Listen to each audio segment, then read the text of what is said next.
Hey guys, what's up? Today we're gonna talk about slow motion. We're gonna talk about how to achieve that smooth slow motion cinematic B-roll footage. Now I'm gonna show you how I do it, and you can pretty much do it on any device nowadays. Most cell phones can shoot in 60 frames per second. I know if you have an iPhone or some of the higher up Samsungs, any phone should realistically shoot in 60 frames per second. I usually shoot in 60 frames, and that's probably gonna be the middle ground where you want to be. If you have a GoPro, I use a GoPro. So the footage at the beginning of this video, I used the GoPro for all of it, and I shot in 4K, 60 frames per second. You don't have to shoot in 4K. That's just gonna be a lot better quality, a lot overall detail and everything. It's just gonna look a lot cleaner and clearer. 1080p, 60 frames per second. Perfect, that's perfect, that's all you really need. You can use GoPros, you can use a DSLR, you can use a mirrorless DSLR like mine. Anything that can shoot 1080p, 60 frames per second is what you want. So we're gonna shoot some footage real quick, and we're gonna throw it up here in Final Cut. I use a program called Pro Movie, and I'll put a link down in the description for that for iPhone users and Apple users. You can actually customize all of the settings. If you go into the settings, you can shoot in 4K, 3K, 1440, 1080p, and then there's another 1080p, I'm not sure what that's for, 720p, and then it shows your frame rates and how high you want the quality. So I'm at max, I'm at 60 frames, 1080p, and 16:9 aspect ratio. Now that's pretty standard. 4.3 or 4:3 aspect ratio is usually old school box TV style, which is... So I'm actually going to just set my gimbal up right here really fast, just so we have something to film. And what I'm going to do is I'm gonna use the same app, same settings. Cool. So what I think we're gonna do is I'm gonna come in with this swooping motion and pan up. And then that way, when we do throw it into Final Cut and we edit, I can actually point out a few things and show you how to get the best and smoothest B-roll slow-mo. Let's try this. No. Okay, wait. And slide up, focus. Okay, that's kind of cool. Let's do it a couple more times. 3, 2, 1. Slide. I don't like that. That's kind of cool. You know what? We're gonna add a little bit of lighting. Let's do that. I think it'll look a little bit cooler if we have some lighting. Let's move some of the stuff out of the way. There we go. Kind of cool. That might be too shaky. The minimal amount of shake that you can get is ideal. Less work you have to do in post. Boom, right there. All right, one more. I think that was good. It's kind of a weird angle trying to film that, but I think that'll do it. Let's get this mood lighting out of the way. Bring in the old keys and the mouse. All right, let's see this last one here. 3, 2, 1. Right there. Cool, so I think that's gonna work. Let's go ahead and just throw this to the iMac here, one of the many perks of airdropping. Let's go ahead and stretch this screen out. Okay, cool. So let's start off by looking at the footage that we have. Let's go ahead and play it. You know what? Before we do that, let's go ahead and let's just turn the volume down on the audio bar right here. We don't need that. Real shaky, real quick, not bad. Okay, so the first thing that I like to do is start by trimming before anything. Let's go ahead and trim all this dead video. And what I mean by dead video is just video that nothing is happening. Usually it's me just sitting there preparing my shot like I'm doing right here, getting ready to get the footage that I need. So let's go ahead and bring it in until we start seeing movement. Right there. So we're gonna leave it right there. Let's go ahead and play real quick. There we go, it's starting to go, and boom. Let's go ahead and play a little bit longer. I think right there where that big jolt was of just movement is where we'll leave it. So this is our full footage right here.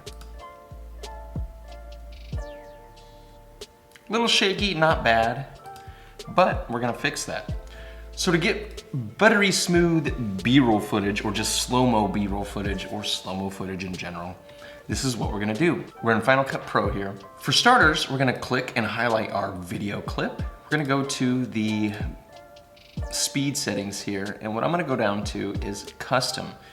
Now, since we shot in 60 frames per second, what I like to do is, my sweet spot, what I prefer is, what I think looks good is 35%. Since we're at 60 frames per second, let's go ahead and wait for that render and adjust. I think that was pretty instantaneous. Usually this bar up here will show you if it's loading or not. So let's go ahead and bring this out, because I know sometimes it cuts off the end since we've adjusted it. Let's leave it when it comes into focus, and there, perfect. Okay, so let's go ahead and play it with it slowed down. Now you can see it looks good, it doesn't look that bad. But if you notice, even with 60 frames per second, you can still kind of see like a shutter or like a slight strobe effect. I can see that, some people can see that. Some people don't notice it, but that's where we want to go in and fix that, because that's gonna happen no matter what you do. This is the reason why we don't shoot in 25 or 23 frames per second, anything like that, or 30. The reason why is when you bring that down in slow motion, it's gonna be really choppy. It's gonna look like a strobe light. We don't want it to look like that. It might make it a little bit harder to make it look good. It's not that pleasing to me. So again, we're gonna highlight our video here. We're gonna go to our speed adjustment. We're gonna go down to video quality and optical flow. So what that's gonna do is, it's gonna fill in all those little gaps after you've slowed your footage down. Think of it as looking at a film strip. When you stretch that out, there's gonna be little gaps in there. So when we stretch that out and make it slower, and if you look at the footage, if you slow it down, it's gonna show that footage as being longer, because it's slowing it down. It's gonna be a longer looking clip. So visually, as a reference, think of an old film strip. When you stretch that out, and you stretch it out on the program, you can't see it, but it's there. There's little gaps between all those frames. So what optical flow does is, it kind of takes all the frames that are there and stitches them seamlessly into it, so it's a better flowing video. So that way you have better flowing video footage. So you should notice a difference once we push play here. A lot smoother. Not strobing, really, really smooth, and dun, dun, dun, dun, psst, right there, perfect. That's it pretty much, but we're not gonna stop there.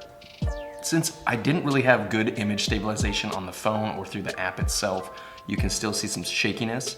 So we're gonna go the extra mile here, and what we're gonna do is we're going to adjust that. Let's go over to the side here and scroll down. Under the Video Inspector tab, we're gonna go down to Stabilization. We're gonna click that. Up here in the left-hand corner, we're going to have our footage rendered and hopefully stabilized a little bit better. Keep in mind, this is an artificial stabilization through an app. So you might notice some inconsistencies or just kind of weird looking footage. It can happen depending on how bad the shake is. Hopefully we won't notice too much, but let's go ahead and play this. It should look 10 times better. You kind of noticed it in the beginning, a little bit of shake there. Not bad, but that is a lot better. Boom. A lot better, right? Right? That looks great. Let's go ahead and play that back one more time, and you can kind of notice a little bit of wobbly shake in the beginning. Not a big deal. If you really wanted to, you could trim that down, but that looks good. That looks good for some smooth slow motion footage, and then it comes into focus. That's not bad. So that's how I do it, guys. 60 frames per second is probably the best frame rate that you're gonna have to use, or that you're gonna wanna use for some decent slow-mo footage. And of course, you can use 4K, you can use 1080p, whatever you choose, but 60 frames per second, in my opinion, is probably gonna be the best decision as far as frame rate. The only reason why I recommend 60 frames per second is because most phones are capable of shooting in 60 frames per second. Most newer phones anyway, unless you have like a weird old potato phone from the 2000s. This way you don't have to go out and buy an expensive camera. You don't need an expensive camera. And the cool thing is, guys, if you have an iMac or you're using Apple and you're using Final Cut Pro like I do, you can actually get a 3-month free trial with everything on there. You can even download programs and add-ons and extensions and plugins and all that stuff to the program itself. You get 3 months free. Just go over to apple.com and type in Final Cut Pro X, and you should be able to get a free download for 3 months. There you go. Sweet, smooth, slow-mo footage, guys, and that's how you do it. 60 frames per second, best bet, and yeah, it looks good. I think that's gonna be it for this video, guys. Stay safe, ride safe, and I'll see you in the next video. Peace.